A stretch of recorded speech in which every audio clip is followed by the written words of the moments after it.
Hi, hello, good morning. APJ Abdul Kalam speech. Health is very important.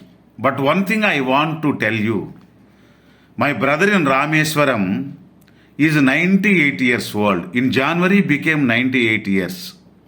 He gave me an advice because I am irregular eating. That is, I don't follow the right time breakfast, lunch and dinner. My brother addressed me. You are follow things. Number one, walk, walk, walk. He did in his younger age. So he used to walk minimum 10 kilometers every day. Walk, walk, walk. Next, second one, eat at a regular time. He eats even now 8 o'clock in the morning, 1 o'clock lunch, and then dinner 8:30 p.m. and sleep 9 o'clock. Okay? But I can't afford to do that. But I want to tell all of you regular eating, regular exercise, and good feeling. Okay? Thank you.